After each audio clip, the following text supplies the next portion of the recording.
میرے حضور نے ارشاد فرمایا من رأى منکم منکرا فلیغیرہ بیدہ فإن لم یستطع فبلسانہ فإن لم یستطع فبقلبہ فذلک اضعف الایمان.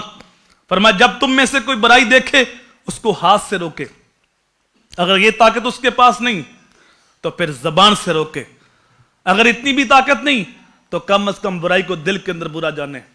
ذالک اضعف الایمان. فرمایا یہ ایمان کا کمزور ترین درجہ ہے. مجھے سوچ کے بتاؤ اگر ہم یہ جو کمزور ترین درجہ ہے سارے اس پہ عمل شروع کر دیں تو برائی کا خاتمہ نہ ہو جائے. ہم برائی کو برا نہیں جانتے بلکہ اس کا ساتھ دیتے.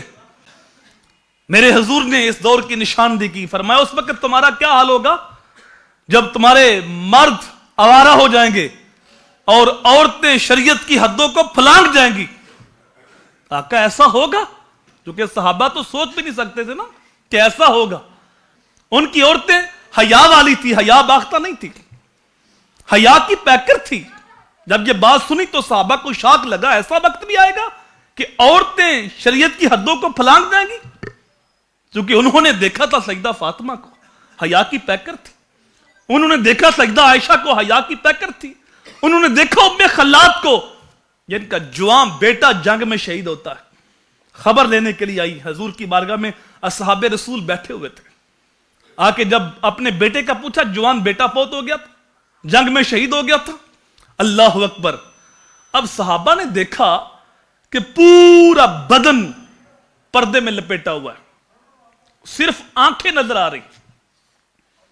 اب مشکل سے مشکل حالات جب بنتے ہیں تو بڑے بڑے اہم معاملے چھوٹ جاتے ہیں. گھر میں فوتگی ہو تو بڑے بڑے اہم معاملے چھوٹ جاتے ہیں. اب جوان پتر شہید ہو گیا تھا. اس حال میں پردہ جب دیکھا تو صحابہ نے کہا کہ میری بہن اس حال میں پردہ.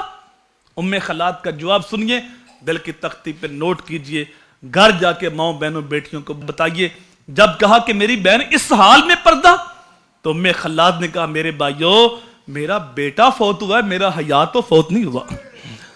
میں نے بیٹا کھویا ہے، میں نے حیا نہیں کھویا. تو فرمایا اس وقت تمہارا کیا حال ہوگا کہ جب تمہارے مرد شریعت کی حدوں کو پھلانگ جائیں گے اور عورتیں آوارہ ہو جائیں گی